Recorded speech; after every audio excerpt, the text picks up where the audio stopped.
So today we're turning to Caroline Lucas, and I've said before on this channel, I have a pretty low opinion of the Green Party in particular because, well, they have quite an anti-science view for being the party that claims they're all about science. But that's beside the point for this time because we're talking about Brexit trade deals, and this is by Caroline Lucas in The Guardian. So, we cannot allow Liam Fox's post-Brexit trade plans to go unscrutinised. Deals containing clauses that threaten human rights are being debated in Parliament. They must be defeated. The government cancelled Parliament's recess at short notice. There was no time to give impressions that MPs were on holiday, a matter of weeks before we faced crashing out of the EU. The International Trade Secretary, Liam Fox, is using this opportunity to avoid proper scrutiny of plans that threaten our rights, our environment and our democracy. He tabled a general debate on post-Brexit trade agreements with the US, Australia, New Zealand and the Trans-Pacific Partnership on Thursday, and as expected, to launch negotiations soon after the debate, with no chance for Parliament to stop him. Last month, it emerged that the US meat and pharmaceutical firms are demanding that the UK lowers its food and health standards. So remember, guys, I thought you were all about sovereignty, and yet here you are, championing these trade deals which are going to affect our sovereignty. Once again, I've said this before, and I'll say it again. It's comes to a point of where the EU says we want to do these regulations and Britain agrees with these regulations. We very, very rarely often ever actually oppose these regulations. And as a result, we have the highest food standards in the world, which is a good thing, by the way, to have. And same for the pharmaceutical companies. You look at the mess, and we've discussed this we haven't really gone into this too much, but the mess in America of pharmaceutical companies and the stuff that they do. But there you go. And, you're perfectly fine to lower your independence and accept, lower your sovereignty to accept what essentially the Republican Party foists on us. So, thanks guys for, that. Where are you for that sovereignty debate? Nowhere, apparently. Anyway, we continue. So, and demanding that the UK lowers its food and health standards as part of a post-Brexit trade agreement with the US. Many of us feared that global Britain is at risk of becoming little more than an excuse to slash standards, deregulate, and in the interests of multinational companies. But something has slipped virtually by unnoticed. It is the government's plan to include investor state dispute statements, the ISDS mechanisms, into future trade deals. ISDS clauses let foreign investors sue national governments for introducing policies that harm their profits. They have led to global corporations taking governments to secretive private arbitration courts in cases that cost the taxpayers billions. In 2009, the US firm Cargill successfully sued Mexico over its introduction of a tax on high fructose corn syrup, which was designed to improve people's health. Cargill was awarded $77.3 million. So, let's say we try to do something like that in a different industry. Oh, you've affected my profits. Well, I'm going to sue your government. Great, great job, guys. And remember, this is being pushed by a lot of these Brexiteers, these IDS clauses. So you are allowing multinationals to sue the government when it might bring in a regulation that might help improve people's lives, like that one, for trying to do that.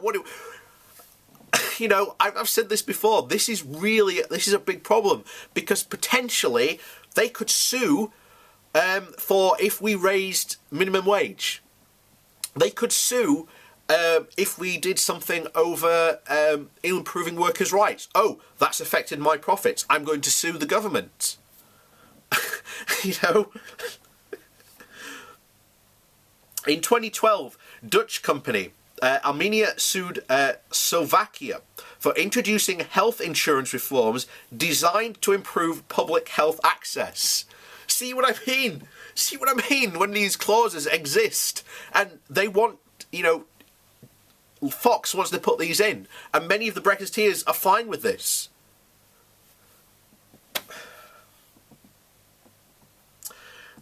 Armenia initially won the 22.1 million in damages, but the ruling was ultimately overturned by the European Court of Justice. In 2017, a Canada firm, Bear Creek, won 18 million in compensation because Peru cancelled a mining license after the company failed to obtain informed consent from indigenous landowners, ignoring the International Labour Organization Convention on Indigenous Peoples. The ISDS mechanisms threaten our environment, public health and workers' rights, and our very sovereignty over our laws and regulations that the likes of Fox so fetishised in 2016 when the Leaves campaign with their Take Back Control slogan. Thanks in large part to our membership of the EU, the UK has a relatively strong environmental protections, but issues like climate change, pollution across borders, and many countries in the global south are beginning to build robustly regulatory frameworks around things like carbon emissions, air pollution and plastic waste. ISDS agreements mean introducing any progressive environmental legislation comes with the threat of costly legal action, leading to regulatory chill, where countries avoid protecting their people and its natural world for fear of being sued by investors. ISDS mechanisms ride roughshod over democracy, sugar taxes in Mexico, healthcare reforms in Slovakia, mining and licensing laws in Peru, with policies put forward by elective representatives trying to stand up for the public, not self-representing no self-respecting democratic nation should be held to ransom by the whims of multinational investors. Governments must be free to protect their public interest and the future of our planet, no matter the consequences for the profits of those at the helm of a handful of multinational businesses. When ministers made clear that they continued support for ISDS's mechanisms last month on the Lord's debate on the trade bill, the US corporations will be rubbing their hands with glee.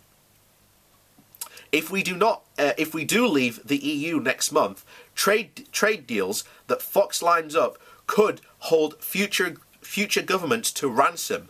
In the next election, if the next election delivers a progressive prime minister with ambitions to empower our communities and redesign our economy, their hands will be tied by any ISDS agreements.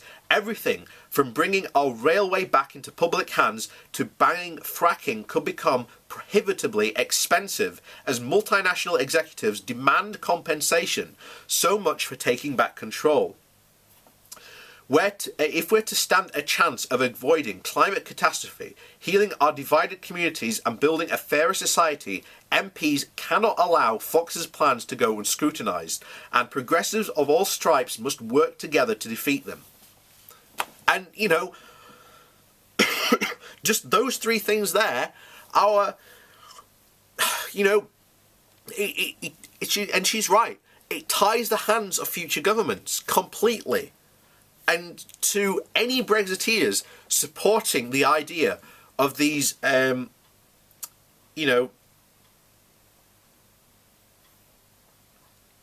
the investor-state dispute settlement system, you're lunatics. You were saying in 2016 you wanted to take back control and put power in the hands of you know, the UK sovereign parliament by allowing Fox to do these trade deals with these you know the ISDS you know, stuff put in them. That, you know, it puts hands into powers of multinational conglomerates that will sue the government if their profits are in any way damaged. And as you've seen for those three examples, that multinationals don't care. They will you know, they will go out of their way because they're there to predominantly make money. And we have to have strong regulatory systems in place, as we have had with the European Union. And one of the things that we are going to lose, and we are going to have to fight hard for, is to make sure that our regulatory standards are not decreased, because this is what a lot of the points were about. You may remember, years ago, we went over the book Britain Unchained, which was done by, surprise, surprise, a very small hard group of right-wing Tories who were all about, we need to get rid of all these European regulations because this is what's somehow chaining Britain down. You know, regulations are a good thing.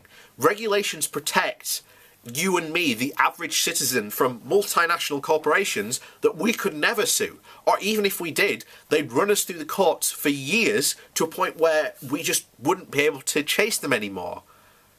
You know, this is what happens. And we must have strong regulatory bodies. And leaving the EU means that we are going to lose those strong regulatory bodies, and even the regulations themselves are now in jeopardy. And as I've said before, workers' rights post-Brexit are going to be one of the things that these Tories, these hard right Tories who are pushing for Brexit, are going to go after. So remember, guys, this is what you voted for, because they are going to use this as an excuse to go after those regulations that protect you.